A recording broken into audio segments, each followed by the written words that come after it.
ফরিদ ভাই, আপনি আমার যদি শর্টে 1 মিনিটে একটা উত্তর প্রথমে দেন যে জননেত্রী শেখ হাসিনা ডিসেম্বরের ভিতরে আসবেন, একদম স্পেসিফিক মাস বইলা দিছে, তার মানে এই কথা শোনার পরে কি সরকারে কি একটু নড়াচড়া শুরু হয়েছে, নাকি ওনারা হামে ধরা রুগীর মতো ঘুমায় আছে, কোনটা? 1 মিনিটে যেহেতু বলছেন 1 মিনিটে শেষ করি। প্রথমত প্রথমে আপনার দর্শকদের শুভেচ্ছা, আপনি সহ সালাম নমস্কার এবং শুভেচ্ছা। প্রথম বক্তব্য হইল আমাদের তারেক রহমান, যিনি মুসলেকা প্রধানমন্ত্রী, আপনার ভাষায় তিনি কি যেন প্রধানমন্ত্রী, পরাধীন প্রধান, আমার ভাষায় মুসলেকা প্রধানমন্ত্রী। আপনারা পরাধীন প্রধানমন্ত্রী বলে তাকে আরেকটু মর্যাদা দিয়েছেন। ভালো লোক, আপনারা মর্যাদা দিবেন। মর্যাদা মানে পাহাড়ের সমান এক কোদাল আপনারা নামাই নিচ্ছেন, সমস্যা নেই। যাই, যেটা বলতেছিলাম, এক কথায় যদি বলতে বলেন, তারেক রহমান নিজেও জানেন শেখ হাসিনা আসবেন। তার জন্য দেখবেন তার চেহারা, আপনি বলেন একটা নিরপেক্ষ দৃষ্টিতে, তার বডি ল্যাঙ্গুয়েজে বোঝা যায় উনি একজন প্রধানমন্ত্রী। তারপরে তার যে উপদেষ্টা, যারা ইমিগ্রেশনে দেখলে, কষাজাতির দেখলে মানুষ বলে এ তো নেশৌরি আয়া হয়, গাঞ্জা ঘুরাইছে, মানে নেশাখোর আসছে। আচ্ছা দেখেন তো ভাই, আমি তো ভাই কোন প্রধানমন্ত্রীর উপদেষ্টা না, এমপিও না, মন্ত্রীও না, কিচ্ছু না, আই এম নৌরি ভাই। আমার দেখি কি, আমার যে চেহারা, এরকম চেহারা নিয়ে গেল বোধহয় বের করে দিতাম। বুঝতে পারছেন তো যে এদের চেহারার মধ্যে কিরকম ভীতি কাজ করে? কারণ বডি ল্যাঙ্গুয়েজ একটা ব্যাপার, ফেজ একটা ব্যাপার। তো তারেক রহমানের বডি ল্যাঙ্গুয়েজটা দেখেন, সর্বোচ্চ আপনি তারে বলতে পারেন যে উনি কোনো গল্ফ ক্লাবের প্রেসিডেন্ট, অথবা বলতে পারেন তিনি কোনো ফুটবল ক্লাবের প্রেসিডেন্ট, অথবা তিনি আপনার মানে এরকম কোনো ক্লাব বা কোনো সংগঠনের সদস্য মনে হতে পারে। আপনার তারা কিন্তু দলীয় প্রধান মনে হয় না, প্রধানমন্ত্রী তো মনেই হয় না। কারণ যার উপদেশটাকে দেখলে মনে করে নেশাখোর, তার নিশ্চয়ই প্রধানমন্ত্রীটা ওই রকম। তো তিনি তো জানেন আসবেন, তার আসলে ভয়টা কেন কাজ করে জানেন? সে তো জানে শেখ হাসিনা আসতেছেন, বাংলাদেশ আওয়ামী লীগ ফিরবে, চাপা যতই মারুক আসবে। আর শেখ হাসিনা ঘোষণা দেওয়ার পরেই অবশ্যই নড়েচড়ে বসেছে। না হলে কেন মার্কিন ক্ষমতাধর ব্যক্তিরা বিবৃতি দিচ্ছে আওয়ামী লীগ ক্ষমতায় ফিরবে না, শেখ হাসিনা জীবিত এই দেশে আসবে না, শেখ হাসিনার পরিবার এই দেশে ক্ষমতায় আসতে পারে না? তার মানে বুঝছেন তো টনক কোথায় নড়েছে। মানে ওই যে মিঠুন চক্রবর্তী সেটা আলো, যে তোকে মারবো এখানে, পড়বি ওইখানে। ঠিক আছে, খেয়াল করেন, বক্তব্য দিয়েছে বাংলাদেশে তিনি আসতেছেন। বিএনপি থেকে বিবৃতি দেওয়ার সাহস নাই, জামাতে থেকে সাহস নাই, কিন্তু তাদের প্রভুরা বিবৃতি দিয়ে ফেলেছে তারা আসতে পারবে না। ঠেকাইতে পারবে না।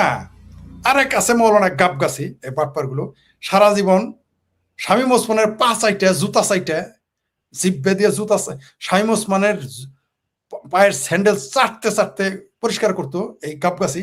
লম্বা লম্বা লেকচারে শেখ হাসিনা পাঠিয়ে যেত। এখন বলে শেখ হাসিনা আসতে পারে, মৃত শেখ হাসিনা আসবে টুঙ্গি পাড়ায় কবর দিতে।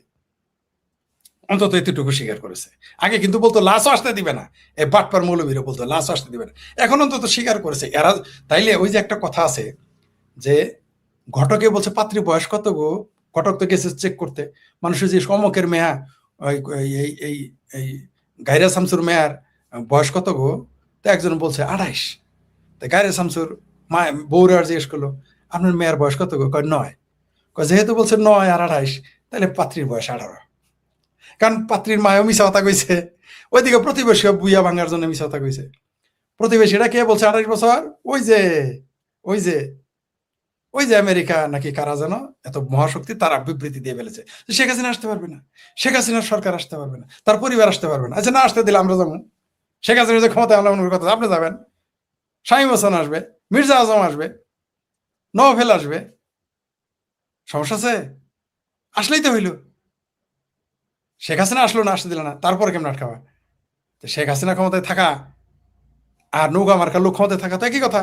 বঙ্গবন্ধু তো এখন ক্ষমতায় তো নাই, বিদেশেও নাই, তিনি মারা গেছেন কত বছর আগে, তাই না? প্রায় 48-49 বছর হয়ে গেছে তিনি মারা গেছেন। তো এখনো না তোমরা তারা ভয় পাও? আরেকটা জিনিস বলে দেই, যারা বলতেছে যে বাংলাদেশে অবস্থান করা শেখ হাসিনার চাইতে বাংলাদেশের বাইরে অবস্থান করা শেখ হাসিনা বেশি শক্তিশালী, এটাই তার প্রমাণ যে তাদের দাসদের প্রভুরা বিবৃতি দিয়ে বসে।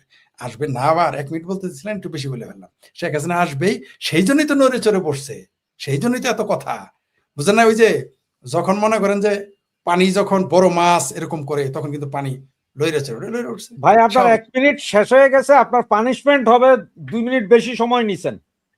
জি, এখন আমি আপনার এটা প্রমাণ দেখাই, শেখ হাসিনা আসছে এই কথা শোনার পরে সরকারের ভেতরে যে কম্পন শুরু হয়েছে তার একটা প্রমাণ দেখায়, ছোট একটা ফটোকার্ড দেখায় ভাই, তাদের প্রভুদের দেখেন ভাই, আপনি কি দেখতেছেন ভাইজান?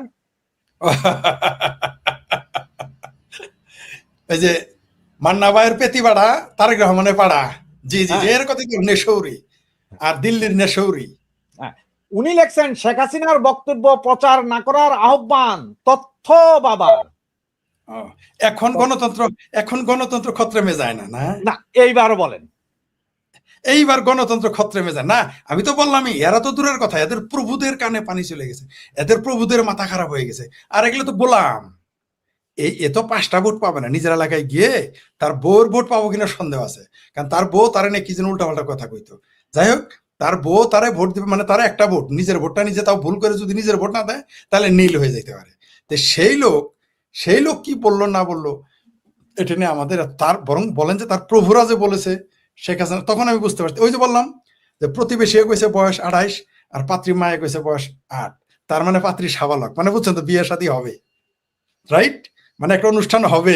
মানে একটা জিনিস সেখানে একটু বলি, আমি 2010-12 পর্যন্ত আমার বাসায় পত্রিকার হকার পত্রিকা দিত, তার মধ্যে পত্রিকা দিত ইত্তেফাক, জনকণ্ঠ, আমাদের চিটং এর আজাদি, পূর্বকোণ, প্রথম আলো, এরকম 10টা পত্রিকা দিত, যেটাতে আমাদের 1 মাস পরে পরে এটা 15-20 কেজি করে বেচা ফেলাইতো।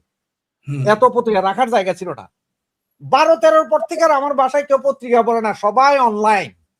এখন আপনি আমারে এটা কোন শেখ হাসিনার খবর প্রকাশ করা যাবে না, ঠিক আছে, পেপার করলো না, এখনো তো করে না, কি যায় আসে, তাহলে কি পত্রিকায় প্রকাশ না করলে কি আমরা কি পড়তে পারবো না ভাইয়া? আহা, শেখ হাসিনার তো বহুত দূরের কথা, আমি শেখ ফরিদের ইউটিউব চ্যানেল খাইয়ে দিত, ফেসবুক খাইয়ে দিত, আমারই তো ঠেকানো যায় নাই। বাংলাদেশের দুষ্ট লোকেরা বলে অলিতে গলিতে আমার চিনে, রিক্সাওয়ালা থেকে শুরু করে টপ সবাই আমাকে চিনে। আমি কি পত্রিকায় আমার নিউজ আসছে, কালের কণ্ঠতে একটা নিউজ হয়েছিল, আমার একটা বিবৃতি ওইখানে ছাপার পরে বলেছে কালের কণ্ঠ জ্বালাই দিবে, এই ভয়ে তারা আর আমার কোনো কথা ছাপা নেই। তাতে কি আমার কথা যাওয়া বাদ আছে? অলিতে গলিতে, চায়ের দোকানে, রাইতে দিনে, নদীর পারে, স্টেশনে, বাস স্ট্যান্ডে আমার লেকচার শোনা যায়, ঠেকাইতে পারছে। আমি Sheikh Farid, I am nobody, আমি কিছুই না, আমি বিখ্যাত কেউ না, অখ্যাত কেউ না, কুখ্যাত, আমি শেখ ফরিদ, জামালপুরের রজপরা গায়ে থাকা সরিষা বাড়ির জামালপুরের একজন সাধারণ মানুষ। আমি কোনো কেন্দ্রীয় নেতাও ছিলাম না, কোনো দলের নেতাও ছিলাম না, কোনো দলের বড় দলের সদস্য ছিলাম না। আমার ইচ্ছা আছে নাকি? না না না না, ভবিষ্যতে মন্ত্রী, মিনিস্টার, এমপি এটা পারবো না। এটা মাপসা একটু শখ উঠছিল, মাঝখানে একটু শখ উঠছিল, কিন্তু এটা মির্জা ফখরুল সাহেব সর্বনাশ করে দিয়েছে। এই মাস্টার মশাই আমার কি সর্বনাশ, আমার একটু শখ উঠেছিল ভবিষ্যতে এমপি মন্ত্রী হব, মানে মনে মনে খায়েশ ভিতরে যাচ্ছিল। পরে যখন দেখলাম বাপরে বাপ, জামাতার কি ঠাড়া পড়া মিথ্যা কথা কয়, তার চেয়ে বেশি ঠাড়া পড়া মিথ্যা কথা কইতে হবো। তিনি বলেছেন যে 17 বছরে আওয়ামী লীগ যে উন্নয়ন করে 3 মাসে বিএনপি তা করেছে। আমি তারপরে কানে ধরছি, ভাই আমি হইতে পারবো না, কারণ এরকম মিথ্যা কথা আমি কেমনে বলবো, যে মিথ্যা কথা বলতেও পারবো না, এমপি মন্ত্রী হইতেও পারবো না, খায় সামান নাই। তবে আমার বক্তব্য বাংলাদেশে ঠেকানো যায় নাই, আমার ডাকে লাখো লোক বাংলাদেশে নেমে যাবে যে কোনো সময়। আর শেখ হাসিনা যেদিন বলবেন আমি আমি শেখ হাসিনা আসিতেছি, তাইলে আসবে বলেছি 3-4 কোটি মানুষ। আর যখন বলবো আমি বঙ্গবন্ধু শেখ মুজিবুর রহমানের কন্যা শেখ হাসিনা আসতেছি, 5 কোটি লোক বর্ডারে গিয়ে হাজির হবে। আজকে একটা এই কথাটা আমি যেহেতু তুলেছেন, আজকেই ফোন করেছে একজন, প্রথমে আওয়ামী লীগের সমালোচনা করলো, আওয়ামী লীগের কি ভুল একজন আমাকে বললো, এমনকি শেখ হাসিনাকেও কাট করাই দাঁড়া করাইলো, আওয়ামী লীগকে কাট করাই দাঁড়ান। আমি শুনলাম, কারণ প্রত্যেক মানুষের বাক স্বাধীনতা আছে, মনোযোগ দিয়ে তার কথা শুনলাম। এক পর্যায়ে তারপরে তিনি বললেন যে বঙ্গবন্ধুই, তিনি আমাকে বললেন যে শেখ হাসিনা যে ডিসেম্বর মাসে আসবে আপনি কিছু জানেন? আমি বললাম যে আমি তো শুনেছি পত্রিকায়, আর তার কণ্ঠ শুনেছি, যদি ওটা সত্য হয় তাহলে আমি জেনেছি। পরে বললো ভাই সত্যি যদি, উনি আবার বলতেছেন, উনি জননেত্রী বললেন শব্দটা, কেন বললেন আমি জানি না, অথচ আওয়ামী লীগের সমালোচনা করলেন। পরে বললেন যে আওয়ামী লীগ এই ভুল করছে, ওই ভুল, কত কিছু। আমি ভাবছি যে নেগেটিভ বলবে সবসময়, চুপ করে শুনতেছি একতরফা। পরে বললো শেখ হাসিনা যেদিন আসবেন ভাই খালি শুধু বলবে যে অমুক বর্ডার দিয়ে আসতেছি, মানে আমি তো ভাই 3 কোটি বলছিলাম, মনে আছে আপনাদের? বলছিলাম যে ইয়েতে, এই যে কি, আরে টঙ্গী ইস্তেমা ময়দানে 50 লক্ষ লোক হবে অভ্যর্থনা জানানোর জন্য, তাতে আমার কথা কেউ বিশ্বাস করে না। আমি ভয় পেয়ে গেছিলাম, হাই একটা কথা বলে ফেলছি, যদি এটা মিথ্যা হয়ে যায়। এখন দেখি জনগণই বলে 2 কোটি 3 কোটি আসবে। কিন্তু আমি আগে বলছি 50 লক্ষ তখন আওয়ামী লীগের লোক বিশ্বাস করেনি। ওই লোক এতক্ষণ শেখ হাসিনা আওয়ামী লীগের সমালোচনা করার পর বললো যে তিনি যদি বলেন ত্রিপুরা বর্ডার দিয়ে আসবে, তিনি যদি বলেন আমার জামালপুর বাড়ি জানেন যে আপনাদের জামালপুরে একটা বর্ডার আছে, উনি জামালপুর আসলে জামালপুর শেরপুরের মধ্যে পড়ছে বর্ডারটা, ডালু, ঠিক আছে, ওইরকম যাই ডালি। তো ওই বলছে যে উনি যদি বলেন যে রাজশাহী দিয়ে আসবেন, উনি যদি বলেন যশোর দিয়ে আসবেন, উনি যদি বলেন ত্রিপুরা দিয়ে আসবেন, কুমিল্লা দিয়ে আসবেন, ভাইরে ভাই কয় কোটি কোটি 5 কোটি মানুষ যাবে। সে বলতেছে আরো কি বলে জানেন, মেয়ে মানুষই তো অর্ধেক যাবো। মানে বুঝতে পারছেন তো? তাহলে শেখ হাসিনা তাহলে তার সমালোচক যদি এই কথা বলে, আবার বলছে উনি কিন্তু আমার সাথে 20 মিনিট কথা বলছেন, 12 মিনিটের মতো প্রায় শুধু শেখ হাসিনা এবং আওয়ামী লীগের সমালোচনা করছেন, 13 মিনিটের মাথায় কথা বলছেন। তাহলে সে সমালোচক এই কথা বলে, তাহলে অবস্থা কি? গত পরশুদিন আমি ইন্টারভিউ করছিলাম আপনার ওই যে আমাদের ইয়ে আছে না, ব্যারিস্টার একজন আছে না, মুসলিম লীগের প্রেসিডেন্ট, কি জানি নাম, জি জি বুঝতে পারছি, জি জি। তো উনি যখন ওনাকে ঠিক কমেন্টসে ছিল যে শেখ হাসিনা কিভাবে আসবেন বা কি রকম, তখন উনি বলতে বিমানে আসতে পারে, হয়তো এয়ারপোর্টে কাউরে ঢুকতে দিবে না। তখন আমি বললাম যে স্যার এমনও তো যারা বজরঙ্গি ভাইজানের মতন 2 সাইডের বর্ডার ভাঙ্গিয়া চুরে ঢুকতে পারে, ওইটাও হইতে পারে। বলে যে সরকার কিন্তু বাধা দিবে, সব বন্ধ করে দিবে, রোড গার্ড। ভাই দেন দেয়ার উইদিন এ সেকেন্ড, মানে উনি কথা বলতেছে এই টাইমে এক ফোন আসছে বাংলাদেশ থেকে, আমি আমার সাউন্ড মুইট করে আমি শুনতেছিলাম, পর ওনারা শুনেলাম নাটোর থেকে এক লোক বলতেছে কয়ে রাশেদ সাহেব, জাস্ট এইভাবে কথা, রাশেদ সাহেব আপনার ভিডিও আমরা প্রতিদিন দেখি, আরো অনেকের ভিডিও দেখি, তো এই আপনার সাথে যে বুড়া স্যার কইতেছে না যে গাড়ি ঘোড়া বন্ধ করে দিব, স্যারের একটু কম যে আমি নিজে আমার বাড়িতে 2 কেজি চিরা আর আধা কেজি গুড় কিনা পোটলা বাইন্দা রাখছি, জানি বন্ধ করে দিব, খালি যেদিন কইব যে জায়গায় কইব কই চিরা খামু আর ইয়ে খাবো কি গুড় খাইয়া যামু। আমার বন্ধু বান্ধব 10-12 জন আছে, আমরা সব 60-65 বছর বয়স, আমরা হাইটে হইলে যামুগা, আপনারা টেনশন নিয়েন না, আপনারা খালি খবর দেন কবে আইব, আমরা আছি এয়ারপোর্টে গাড়িয়ে। তো পরে আমি ওনারা গেলেন যে স্যার কি বলতেছে শুনতেছেন, তো ভাই এ ধরনের পাগল লক্ষ লক্ষ আছে, এটা যাবে, এটা কেউ বাধা দিয়ে রাখতে পারবে। ঘোষণা যেদিন দিবে, যেদিন জননেত্রী শেখ হাসিনা ঘোষণা দিবেন, ভাইরে ভাই সেনাবাহিনী আমি বলে দিলাম প্রথমে খুব লম্বচম্ব করবে, কিন্তু যেদিন ডেট এবং টাইম মিলে যাবে, ওই আগের দিন মনে করেন যে উনি বললেন যে আমি ডিসেম্বর মাসের 16 ডিসেম্বর বাংলাদেশে ঢুকবো, 15 তারিখ পর্যন্ত খুব চিকরি করবে, 15 তারিখ রাত 12টার পর ক্যান্টনমেন্ট চুপ করে সেনাবাহিনী পালায় চলে যাবে, আর পুলিশ তো বাড়াবেই না, এটা করবে, আপনি নিশ্চিত থাকেন। আর ভাই এখন তো সরকার তো নিজে বলা উচিত না যে শেখ হাসিনার জন্য, যে শেখ হাসিনা যেহেতু নিজেই বলছেন আমি আসবো, সরকার তো বলা উচিত যে হ্যাঁ তাড়াতাড়ি আসেন। কারণ সরকার তো এতদিন কি কইছি, ইউনুসিও গভর্নমেন্ট আর নুনুসিও গভর্নমেন্ট দুইটাই, যে আমরা শেখ হাসিনাকে ফেরত চাই, ফাঁসিতে ঝুলাইতে হবে। মহিলা তো আইবে কইতেছে, তাহলে তাড়াতাড়ি বলো যে তাড়াতাড়ি আসো, নাকি নাকি এটা বলার সৎ সাহস নাই? আপনি একটা দামি কথা বলেছেন, তো থ্যাংক ইউ ভেরি মাচ মনে করে দেওয়ার জন্য। তাই তো তাদের তো বলা উচিত যে ডিসেম্বর আসবেন কি, এখনই আসেন, এটা বলুক। মুরদ যদি থাকে, যদি মুরদ থাকে, তারা না বলছে তাকে ধৈর্য আনবে, হেলিকপ্টারে নিয়ে আসবে, কত চাপা, তাহলে এখন বলুক আপনি আসেন, বর্ডার খোলা, আকাশপথ খোলা, আপনি আসেন, এটা বলার তো সাহস দেখলাম না তাদের। তার মানে কি, এরা তো আসলে জানে এদের পায়ের নিচে মাটি নাই। যেই দিন তাদের যে আব্বা হুজুর আছে না, 7 সমুদ্র 13 নদীর পারে, আটলান্টিকের পারে, তারা যখন একটু স্লিপ করবে, আপনি দেখবেন যে 5 মিনিটের মধ্যে দেখবেন এরা যার যার মতো পালানো শুরু করবে। আমার ভাবির পোলারা প্রত্যেকে, আমি খোঁজ নিয়েছি, প্রত্যেক ভাবির পোলা তাদের পাসপোর্টে কয়েকটা দেশের সিল লাগানো আছে 5 বছর করে। তারপর টিকিটও কাটা, তারা নাকি প্রতি সপ্তাহে টিকিট কাটায়, এবং ওই টিকিট ক্যান্সেল করে না, কিন্তু ওই টিকিট ক্যান্সেল করে না, ওই টিকিট রেডি রাখে যদি সময় হয়, যদি যেতে হয়। আর ডলার, তারা সব সময় $25-30,000 টিকিট কাটার একটা সিস্টেম আছে। আপনার যে কোনো একটা ডেটের টিকিট কাটলেন, ওখানে ইন্স্যুরেন্স ফি বাবদ বাংলাদেশি টাকায় সম্ভবত 12,000 টাকা, আমাদের যেহেতু 100 টাকা, 12-14,000 টাকা বাংলাদেশি টাকায় দিয়ে রাখবেন। আপনি আপনি চাইলে 50-12 টিকিটের ডেট চেঞ্জ করতে পারবেন। তাহলে তো আরো সস্তা, তাহলে ঠিক আছে, আমি বুঝি না, আমার এগুলো আমি তো এগুলো বুঝি না। বলছে যে এরা সবসময় টিকিট কনফার্ম রাখে, সবসময় আমার ভাবির বলারা সবসময় রেডি রাখে। আর এখন তো আরেকটা সুযোগ হয়েছে না, এই যে আপনার ভাইয়েরা ভিসা দিতেছে যে সবাই 5 বছর 1 বছরের মাল্টিপল করে রাখবো। হ্যাঁ, এবার আরো করে রাখবো।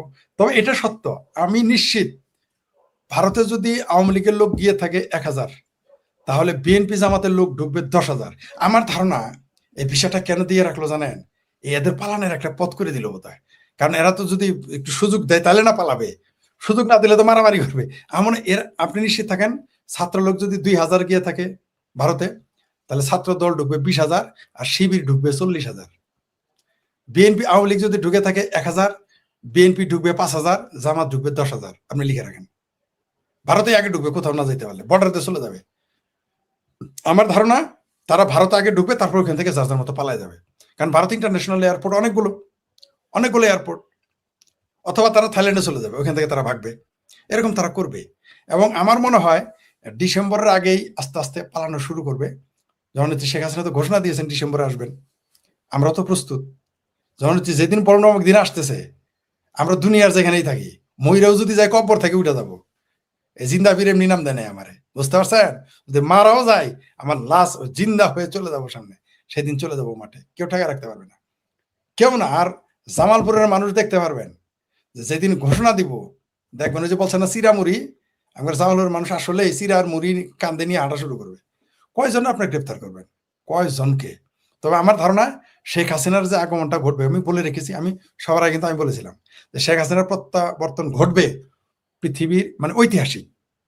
বঙ্গবন্ধুর সাথে তুলনা করতেছি না, ওটা ঐতিহাসের আলাদা স্থান, ওটা আপনি কোনোদিন নিতে পারবেন না। আপনি যদি 100 কোটি মানুষ আপনাকে সংবর্ধনা দেয়, সেটার সাথে এটা তুলনা হবে, ওটা সংখ্যা দিয়ে তুলনা হয় না কিছু কিছু জিনিস।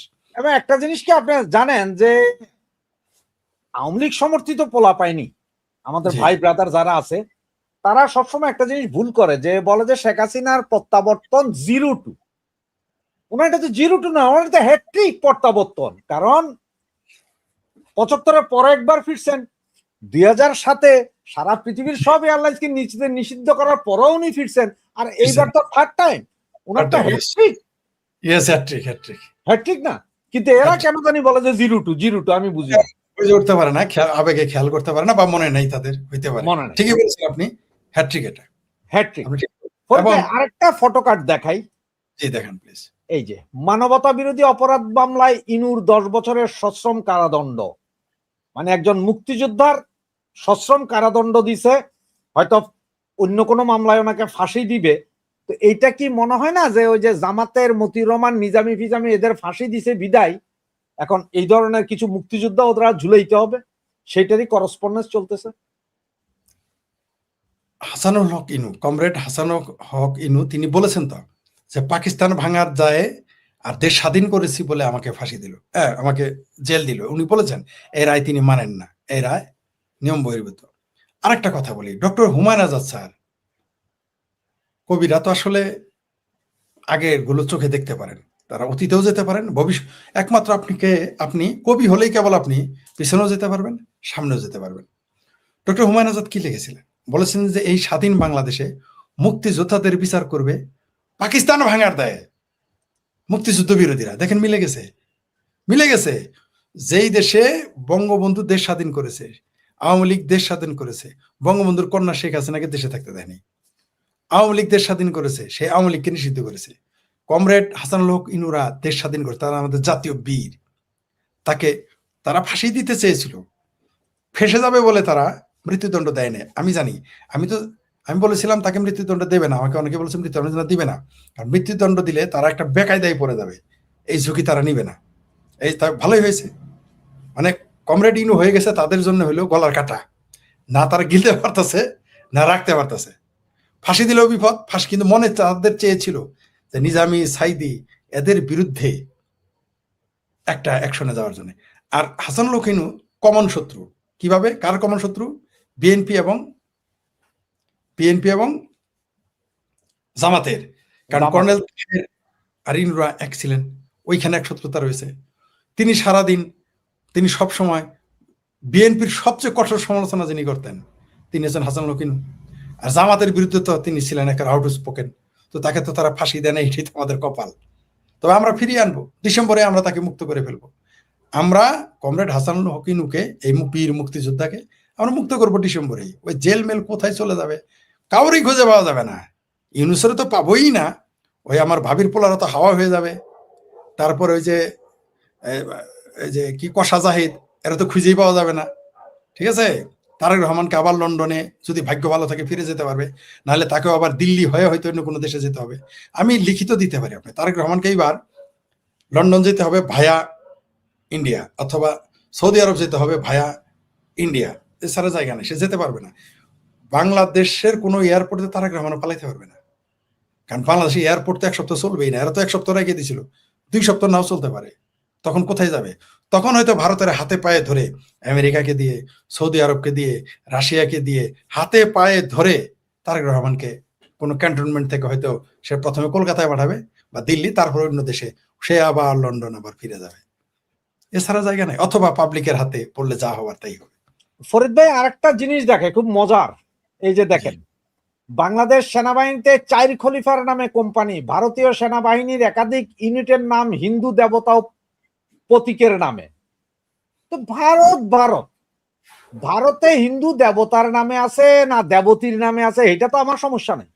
আর আমার লাগে কি হেদের দেবতার লাগে আমাদের খলিফার লাগে কি যুদ্ধ আছে? আমরা আমাদের 4 খলিফার নামে দিতে হবে। আমাদের 4 খলিফার নামে যে দিবে, ভাই আমার একটা সুন্দর প্রশ্ন, আমাদের 4 জন খলিফার নাকি 4 জনই নিহত হয়েছিলেন এই মুসলমানদের হাতে। 4টে ব্রিগেড করবে, এটা কি মুসলমানদের হাতে নিহত হওয়ার জন্য ব্রিগেড নাকি ভাই? আপনার কি মনে হয়? ইতিহাসের হিস্ট্রি রিপিটস ইটসেলফ, ইতিহাসের পুনরাবৃত্তি ঘটে। যদি সত্য হয় তাহলে তাই। এই যে আপনি বলেন, এটা অনেকেই জানে না, সবাই বলে 3 খলিফা মারা গেছে, 3 খলিফা তো নৃশংসভাবে মারা গেছে। কেউ কেউ মনে করে আবু বকরকে বিষ খিলিয়ে মেরেছে, কেউ কেউ মনে করে তিনিও মারা গেছেন। এটা অনেকে ভুলে যায়। ইসলামের ইতিহাসের ছাত্র যারা, তারা জানে নৃশংসভাবে। শুধু নিহত না, খলিফা আলীকে হত্যা করেছে কারা? যে সবচেয়ে বেশি ফজর নামাজ পড়তো, যারা 6 মাস টানা মানুষ ফজর নামাজ পড়তে দিয়েছে, সেই লোকটা তাকে কুপিয়ে মেরে ফেলেছে। খলিফা উসমানকে কখন মেরেছে? যখন তিনি কোরআন পড়ারত ছিলেন, সেখানে আবু বকরের সন্তানও ছিল, তাকে হত্যা করা হয়েছে। আয়েশার লোক ছিল, হত্যা করানো হয়েছে। হযরত উমরকে ছুরি মেরে মেরেছে। আবু বকরকে কেউ কেউ বলে হলাহল করে, মানে বিষ দিয়ে মেরেছে। তো এই যে মৃত্যু, তো আর 4 জন খলিফার নামে করলো।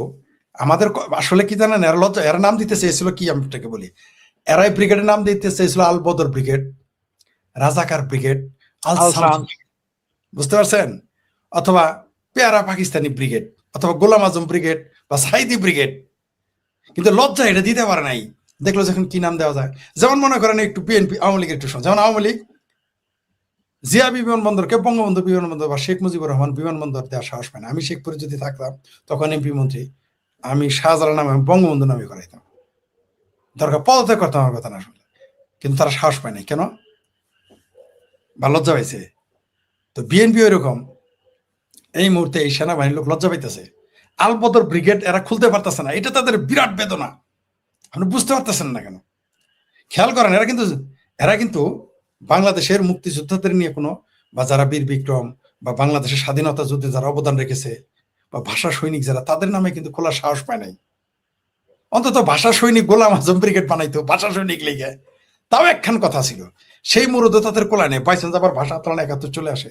এদের হৃদয়ে বড় ব্যথা যে সালাম বরকত নামে ব্রিগেড খুলতে হয়। ঠিক আছে, মতিউর রহমানের ব্রিগেড খুলবে, কি কারোর দরকার? তাই কোথাকার কোন আবু বকর? বাংলাদেশের ইতিহাসে আবু বকরের কি অবদান? বাংলাদেশের মুক্তিযুদ্ধ ভাষার ইতিহাসে, বাঙালি জাতির ইতিহাসে আবু বকরের কি অবদান? আবু বকর মানে হইল গরুর বাপ। ওমরের কি অবদান? আলীর কি অবদান? আমি তো বুঝে উঠতে পারি না। তারপর আপনার ওসমানের কি অবদান বাংলাদেশের মুক্তিযুদ্ধে, বা বাংলাদেশের এই অঞ্চলের এই 56,000 বর্গ মাইলে এই 4 খলিফার কি অবদান? ইসলামের জন্য তাদের অবদান আছে, কোনো সন্দেহ নেই। কারণ বাংলাদেশ সারা পৃথিবীতে ইসলাম প্রচারে, সারা পৃথিবীতে ইসলাম প্রতিষ্ঠিত করার ব্যাপারে, স্প্রেড করার ব্যাপারে, যুদ্ধ করার ব্যাপারে এদের যথেষ্ট অবদান রয়েছে, কোনো সন্দেহ নেই। কিন্তু বাংলাদেশ এবং বাঙালি জাতি, বাঙালির ভাষা, বাংলাদেশের মুক্তিযুদ্ধে এদের কি অবদান আমার তো মাথায় ঢুকলো না।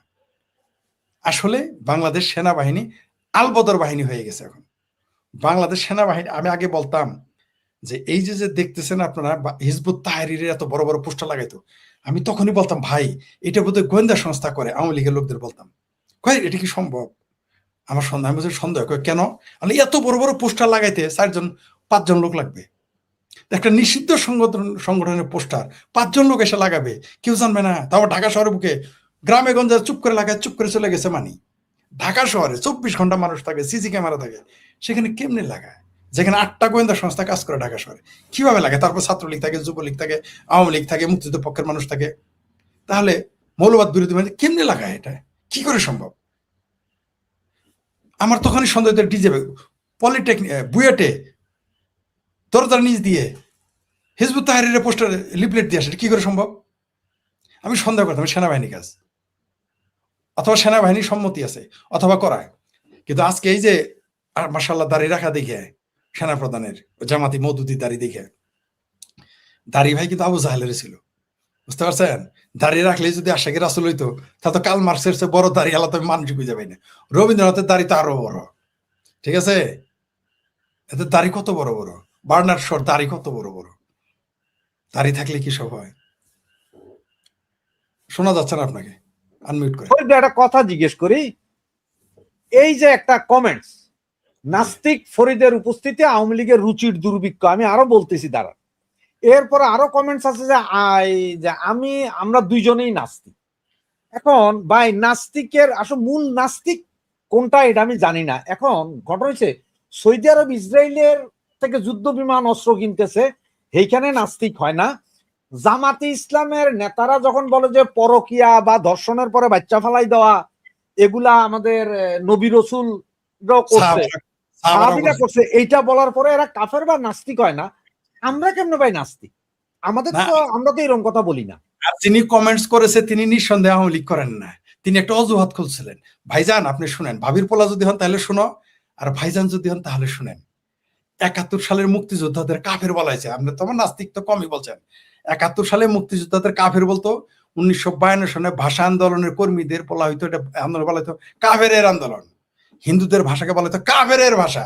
ভাই ওইগুলো বইলে আপনারা আমাদের ঠেকাইতে পারবেন না, পারছেন ঠেকাইতে? এই যে এত কিছু বইলে ঠেকাইতে পারেন নাই। আর এইখানে আমরা আওয়ামী লীগকে প্রমোট করতেছি, আপনারা কারা কইল? আমি কি আওয়ামী লীগ করি? আমি তো বলি না, আপনি বলছেন এখানে। মানে যে বক্তা যিনি বললেন, ওই কমেন্টটা আরেকবার দেখান, যে রুচির দুর্ভিক্ষ আমাদের না ভাই, বাংলাদেশের। ওই কমেন্টটা আরেকবার দেখান প্লিজ। ওই বাংলাদেশের মানুষের রুচির দুর্ভিক্ষ। আবারও বলতেছি, ভাবির পোলা কে আহমেদ, শোনো শোনো মওদুদির, তুমি তো মগা মওদুদির উম্মত, তুমি তো মোহাম্মদের উম্মত না। তোমার নবী মোহাম্মদ না, তোমার নবী হলো মওদুদি। আমরা জানি তোমার কোরআন শরীফ, এই ইসলামের কোরআন, তোমার কোরআন শরীফ হলো কি তাফহিমুল কোরআন মওদুদির, ওটা আমরা জানি বাবা। তোমাদের আমরা চিনি। এগুলো বললে তাহলে বলি বাংলাদেশের মানুষের রুচির দুর্ভিক্ষ, তাই সাদা শকুন জামাতের আমির বিরোধী দলীয় নেতা। বাংলাদেশের মানুষের রুচির দুর্ভিক্ষ, তাই মুফতি আমির হারামজাদার মতো লোক বাংলাদেশের সংসদ এমপি। বাংলাদেশের মানুষের রুচির দুর্ভিক্ষ আছে বলেই 32 নম্বর ভেঙেছে। বাংলাদেশের মানুষের রুচির দুর্ভিক্ষ বলেই কষা জাহিদ আজকে উপদেষ্টা। বাংলাদেশের মানুষের রুচির দুর্ভিক্ষ বলেই আজকে আমাদের পবিত্র সংসদ, মুক্তিযুদ্ধের সংসদ, 71-এর সংসদ, জয় বাংলার সংসদ, সেটা দখলে নিয়েছে জামাতি হেফাজতি পেয়ারা পাকিস্তানের।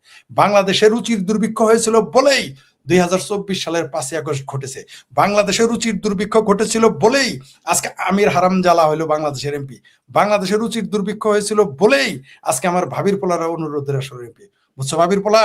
ওই নাস্তিক ফাস্তিক কাফের মুরতাদ বইলে কোনো কাজ হবে না। সরোয়ার দিকে তোমরা বলেছ যে তিনি ভারতের দালাল। এখন ভারতের দালাল বলে আর ঠেকানো যাইতেছে না, শেখ হাসিনার দোসর বলেও ঠেকানো যাইতেছে না, আওয়ামী লীগের দালাল বলে ঠেকানো যায় না, নরেন্দ্র মোদী দালাল বলেও ঠেকা যায় না, বিজেপির দালাল বলেও ঠেকানো যায় না। এখন নাস্তিক বলতে থাকো। ফ্রড মাজাহার যখন পিছনে, ফরাদ মাজাহার যখন পিছনে দেবী সরস্বতীর মূর্তি রাখে, তখন সে নাস্তিক হয় না। তারপর তোমার ওই যে চিঙ্কু বাম আনু মোহাম্মদ নাস্তিক না, চিঙ্কু বাম দৃক শহীদুল নাস্তিক না, ফ্রড মাজাহার নাস্তিক না, ফ্রড মাজাহারের বউ খরিদ আক্তার নাস্তিক না, ডক্টর ইউনুস তোমার জন্য নাস্তিক না, সমগামী নাস্তিক ইউনুস তোমার নাস্তিক না, সুদখোর ইউনুস নাস্তিক না, যে জীবনে কোনদিন নামাজই পড়ে নাই, সে জানাই না কেমন নামাজ পড়তে হয়, সে নাস্তিক না। নাস্তিক হয়ে গেল শেখ ফরিদ। কারণ কি?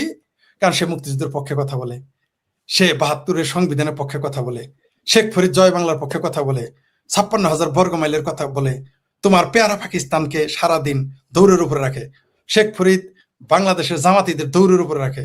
শেখ ফরিদের কারণে পাকিস্তানিরা দৌড়ের উপরে থাকে। এই জন্য এখন নাস্তিক বলে ঠেকাতে পারবে না রে বাবা, পারো না। 71-এ তোমরা পারো নাই, 69-এ পারো নাই, পারবা না। এগুলো বলতে থাকো, তুমি যাহা মন চায় তাহা বলো।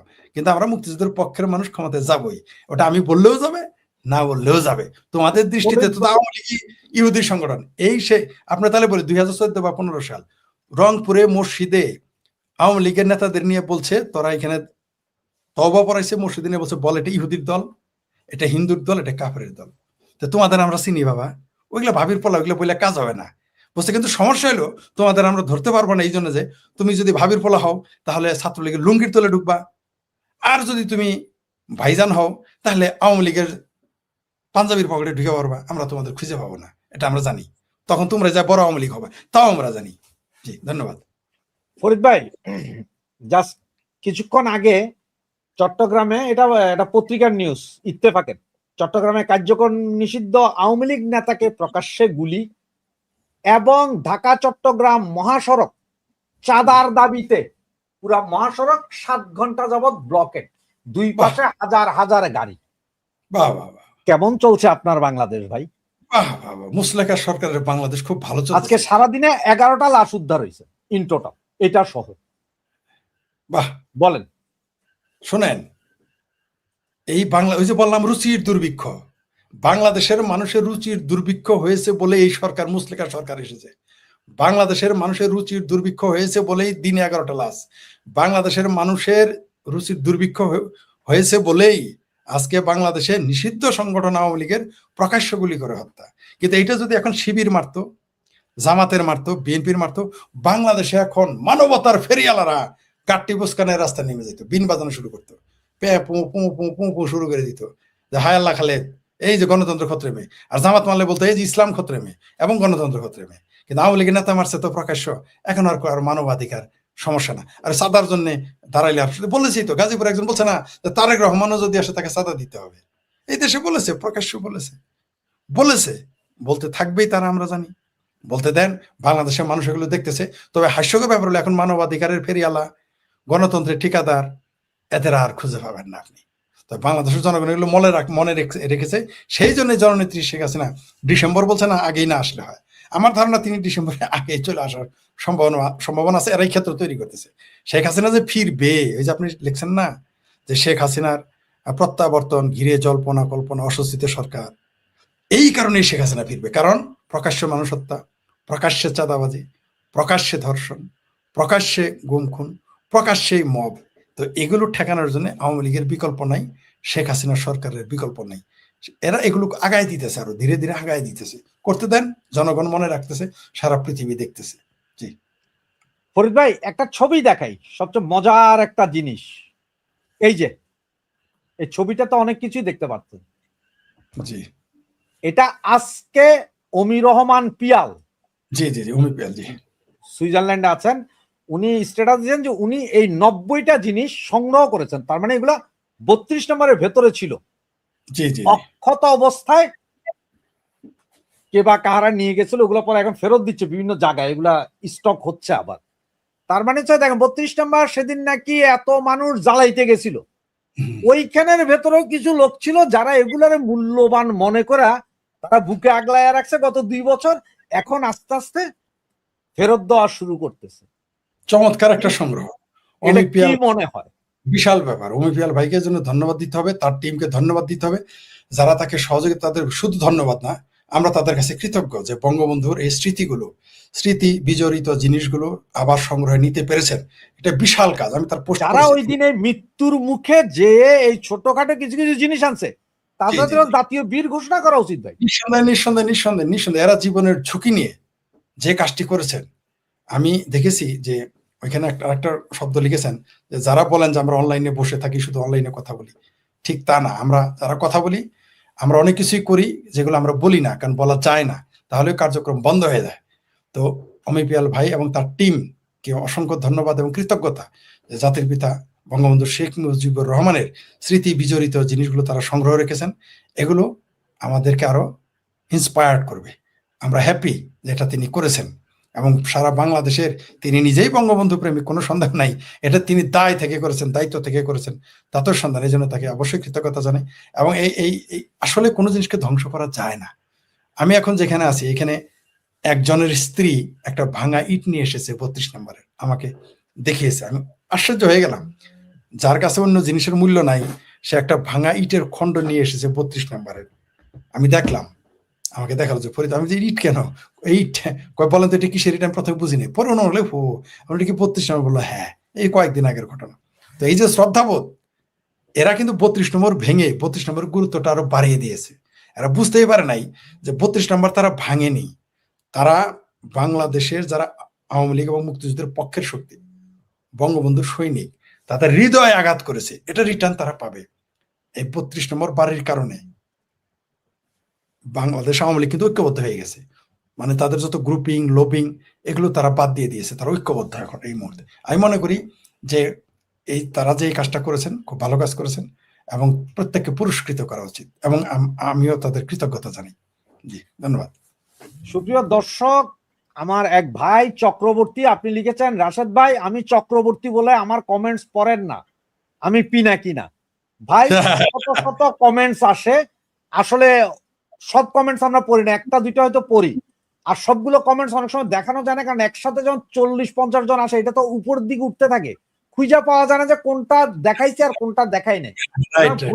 ক্ষমা করতে হবে, মার্জনা করতে হবে এবং লাইগা থাকতে হবে, কারণ সব সময় সবকিছু করা সম্ভব হয়ে ওঠে না।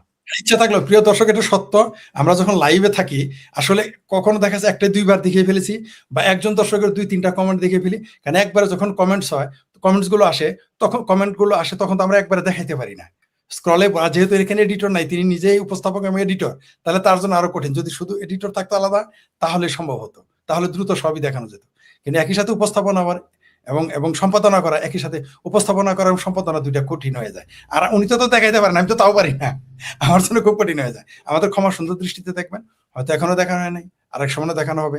ধন্যবাদ। আপনারা কমেন্ট যারা করতেছেন তাদের সকলকে ধন্যবাদ। ফরিদ ভাই, আমার একটা লাস্ট প্রশ্ন, জি, একদম সর্বশেষ প্রশ্ন, সেটা হলো যে তুরাগের ঘটনা আপনি জানেন, এটা নিয়ে আমরা আগেও কথা বলেছি। তুরাগে যে ঘটনা, সেখানে আবার আপনার ওই যে আমাদের বিশিষ্ট সাংঘাতিক ভাই একজন আছেন, কি মাসুদ কামাল না কি জানি, সাদা কামাল, তিনি বললেন যে এগুলা সব মিথ্যা, এবং এরপর আবার বিভিন্ন পত্রিকা কইতেছে না ওখানে লাশ পাওয়া গেছে, কিন্তু এখন একবার কইতেছে ওদের দাবরানি দিছে পইরা গেছে, একবার কইতেছে ওরা পিকনিকে গেছে, একবার কইতেছে সাঁতার জানে না, মানে এক এক রকম, কোন পত্রিকার সাথে কারো মিল নাই। এখন এই সব ঘটনা, এবং আজকে সারাদিনে 11 জন, ইন টোটাল গত 3 দিনে আরো প্রায় 30-32 জন, নোয়াখালীতে তো এক রাতেই 9 জন, সব মিলাইয়া দেশটা কি মৃত্যুপুরী নাকি সেনা নামাইয়া এই আজকে পর্যন্ত এটা নীরবে কিলিং চলছে আওয়ামী লীগ ছাত্রলীগকে, কোনটা? নিঃসন্দেহে এটা একটা কিলিং। একদিকে জুডিশিয়াল কিলিং চলতেছে, জেলের ভিতর সম্ভবত 200 থেকে 220 জন এই পর্যন্ত জানা মতে 200 থেকে 200+ মৃত্যুবরণ করেছে, আর জেলের বাইরে কত হাজার মরেছে তার তো হিসাব নাই। এটা সেনা নিয়ন্ত্রিত, মানে সেনারাই এটা পরিচালক, এরাই প্রডিউসার, এরাই ডাইরেক্টর, এরা এগুলো মবের নামে করাইতেছে, বিভিন্নভাবে উস্কানি দ্বারা করাইতেছে। তবে এগুলো করতে দেন, বাংলাদেশের জনগণ ক্ষমা করবে না। যারা এগুলো করাচ্ছে এবং আরো সামনেও করাবে, এবং যারা করিয়েছে, বাংলাদেশের জনগণ, বাংলাদেশের আইন এদের ক্ষমা করবে না। আজ হোক কাল হোক তাদের বিচারে কাঠগড়ায় দাঁড়াতে হবে। বঙ্গবন্ধু হত্যাকাণ্ড কাণ্ডের বিচার যদি এত বছর পরে হতে পারে, এদেরও বিচার এই বাংলাদেশে হবেই, কেউ ঠেকাইতে পারবে না। আপনি যা ইচ্ছা তাই করে যাবেন, আর বাংলাদেশের জনগণ মেনে নিবে মনে করেছেন? বাংলাদেশের জনগণ কিছুক্ষণের জন্য হয়তো বিভ্রান্ত হয়ে গেছিল, বাংলাদেশের জনগণ কিন্তু বুঝে ফেলেছে যে এরা কারা ছিল 2024-এর 5ই আগস্টে, এরা কারা ছিল, এই জুলাই সন্ত্রাসী আন্দোলনে কারা কারা ছিল, কেন ছিল, বাংলাদেশের জনগণ বুঝে গেছে। এখন সেই শিক্ষকেরা কোথায় যারা বলতো এই মৃত্যু উপত্যকা আমার নয়, সেই আসমান কাঁপানি ম্যাডামেরা, জমিন কাঁপানি স্যারেরা, এখন তারা কোথায়? এখন তাদের কাউকে আর খুঁজে পাওয়া যায় না। এখন মানবাধিকারের ঠিকাদারদেরও আমরা খুঁজে পাই না, এখন গণতন্ত্রের কন্ট্রাক্টরদেরও খুঁজে পাই না। কন্ট্রাক্টরদের গণতন্ত্র কই পাবেন? এখন ধর্মের জজবালাদের তো আপনি খুঁজে পান না, মসজিদে মানুষ মেরে ফেলে, খুঁজে আর পাওয়া যায় না। তো এই ভণ্ডামি বাংলাদেশের মানুষ ধরে ফেলেছে, সেই জন্যই তো জননেত্রী শেখ হাসিনা ডিসেম্বরে আসবে, এগুলো সবগুলো, এই সকল ষড়যন্ত্র এবং হত্যাকাণ্ডের যেগুলো হচ্ছে এবং হবে এবং হয়েছিল, সবগুলোর বিচার আবার পই করে হিসাব নেওয়া হবে, কেউ ঠেকায় রাখতে পারবে না, বাংলাদেশের জনগণ নিবে। জি, ধন্যবাদ। ফরিদ ভাই, আমার এক দর্শক একটা কমেন্টস করছেন, উনি বললেন যে আমার একটা প্রশ্ন, আমি জানি না ওনার কি প্রশ্ন, এরপর লেখছেন আমার ব্যাপারে কিছু বলেন, তার মানে ওনার ব্যাপারে আমি কিছু বলতে হবে, আমি একজন ভারতীয় নাগরিক, মানে উনি একজন ভারতীয় নাগরিক, ওনার ব্যাপারে কিছু বলতে। আমার মনে হয় যে আমি একটু বইলানি যে আমার মনে হয় যেন উনি ভারতীয় নাগরিক, এটা বলার কারণে ওনার 3.5 বার ফাঁসি হওয়া দরকার। একবার হবে না, 3.5 বার ফাঁসি। আর ভাই আপনি ভারতীয় নাগরিক হিসেবে আপনার কাছে আমার একটাই অনুরোধ থাকবে ভাই, ভাই হিসাবে, এতক্ষণ তো বলছি বাংলাদেশি হিসাবে যে আপনার ফাঁসি হওয়া উচিত, আর ভাই হিসাবে একটা অনুরোধ থাকবে কি জানেন, এই যে ভিসা দিতেছেন ভাই যাইতেছে না, একটু সব সময় আমাদের দিকে একটু খবর রাখেন, ফেসবুক আমাদের গুলা দেখেন। ওই যে আমরা সবসময় কিন্তু দিই কারা দিল্লি না ঢাকা, দিল্লি না ঢাকা চিল্লায় গলা শুকাইছে, ওগুলারে পাইলে ভাই একটু বানানি দিই, অনুরোধ আপনাদের কাছে। কি বলেন ফরিদ ভাই? না, আমি বলবো যে আইন হাতে তুলে নিয়েন না, কারণ ভারতের আইন খুব শক্ত। এটা বাংলাদেশের মতন আপনি যা ইচ্ছা তাই করে পার পাবেন। তবে যে কাজটা করবেন, আপনাদের আইন শৃঙ্খলা বাহিনীকে জানাবেন, ছবি তুলে পোস্ট দিবেন যে এই যে শেখ ফরিদের ভাবির পোলারা এসেছে, আর এই যে আমাদের রাশেদ ভাইয়ের কি যেন প্রধানমন্ত্রী, না কি যেন প্রধানমন্ত্রী বলেন, পরাধীন প্রধানমন্ত্রী আত্মীয় লোকজন এসেছে, আপনারা পোস্ট দিবেন যে এই যে দেখেন এসেছে, যারা বলতো দিল্লি না ঢাকা তারা এখন চলবে। তারপরে যা করার আমরাই মাশাআল্লাহ প্রচারে কি করতে হয় করবো। জি ফরিদ ভাই, আমরা লাইভের একদম শেষ পর্যায়ে, এমন অবস্থা যে শত শত কমেন্টস আছে, অনেক প্রশ্ন আছে, সবগুলো প্রশ্ন আসলে জবাব দেওয়া সম্ভব না। তবে একটা প্রশ্ন আছে, ওই যে ভারতের ট্রিটমেন্ট নিয়ে কিছু বলার জন্য এটা একটা কমেন্টস করছেন একজনে। তবে এই কমেন্টসটার সাথে আপনি একটা জিনিস, যে মাহমুদুর রহমান আছে না, ওই যে আমার দেশের পত্রিকার, আমার দেশ না, সামারের দেশ, হে আজকে বলছে যে হাদির কবর জিয়ারতের জন্য লাইন হাদির কবর থেকে যমুনা পর্যন্ত গেছে, এইটাকে আপনারা কেউ ভারতীয় ভিসার লাইন বললা প্রচার করেন না। এখন আপনি একটু বলেন ভাই, আপনি 2 মিনিটের ভিতরে শেষ করেন। জি সামারের দেশে যে সম্পাদক মাহমুদুর রহমান, তার শ্বশুর বাড়িতে সে রাশ টিকিট পাওয়া ছিল, মানে বহিষ্কৃত ছিল। তার শ্বশুরের সম্পত্তি মারার কারণে, টাকা পয়সা তসরুপ করার কারণে তার ঘেঁটি ধরে বের করে দিয়েছিল। সে আর কোনোদিন শ্বশুর বাড়ি যাইতে পারে নাই। তারপরে কেমনে যেন খালেদা জিয়ার উপদেষ্টা হইলো। তারপরে কি বিনিয়োগ বোর্ডের জন্য কি হয়েছিল বুঝতে পারছেন? এই বাটপার, এই দেশে দেখলাম যে এই বাটপার গুলো, সামার গুলো দেশের বড় বড় পদে থাকে। তিনি কিভাবে যে পত্রিকার সম্পাদক হলেন এটাই তো আমি বুঝি না। পালায় চলে গেছিল তুরস্কে, সমস্ত ইলিগাল যত সম্পত্তি টাকা পয়সা সব নিয়ে তুরস্কে চলে গেছিল। তিনি আবার দুষ্ট লোকেরা বলে না যে আওয়ামী লীগের নেতারা কেন পালায়, সামারের দেশের সম্পাদক মাহমুদুর রহমান পালাইছিল কেন? এই প্রশ্নটা কেউ কয়েক পারে। তিনি এতদিন কোথায় ছিলেন? নাটোরের বনলতা সেন, মাহমুদুর রহমান সেন, মাহমুদুর সেন সামারের দেশের সম্পাদক, তুমি কোথায় ছিল? কেউ বলে না। এরা এগুলো বলবেই। এদের এতই চোখ শুনেন, জামাত যারা হয়, যারা মুক্তিযুদ্ধ বিরোধী হয়, তাদের ঠাডা পড়া মিথ্যা কথা বলা অভ্যাস। সামারের দেশের সম্পাদক মাহমুদুর রহমান জানেই না যে ভারতের ভিসার লাইন ওই ভারতের ভিসা সেন্টার থেকে শুরু করে তার পত্রিকা অফিস পর্যন্ত চলে যাবে কয়েকদিন পরে, সেটা জানেই না। একদিনে 1,13,039 জন, আমার জানা মতে 1,13,039 জন ভিসার জন্য আবেদন করেছে রেকর্ডে পর্যন্ত একদিনে। আর তারপরে দিনে আজকে কত হয়েছে আমি জানি না। তো এই যে এদের লজ্জা নাই, হায়া নাই, এদের ব্যাপারে যত কম বলা যায়। এরা আবার পালিয়ে যাবে। এদের উদ্দেশ্য হলো মুক্তিযুদ্ধ বিরোধিতা করা, এদের উদ্দেশ্য হলো জয় বাংলা শব্দের বিরোধিতা করা, এদের উদ্দেশ্য হলো পাকিস্তানের পক্ষে যা যা করা যায় তা করা। এরা আবার পালিয়ে যাবে। এদের নিয়ে আর আলোচনা আমরা না করি। জি ধন্যবাদ, ভালো থাকবেন। ধন্যবাদ ফরিদ ভাই আমাদেরকে সময় দেওয়ার জন্য। ধন্যবাদ সুপ্রিয় দর্শক শ্রোতা মণ্ডলী, আপনারা আমাদেরকে সময় দিয়ে এতক্ষণ লাইভটি দেখার জন্য। আমরা প্রতি সপ্তাহে আসছি, শুক্রবারে ফিক্স থাকে।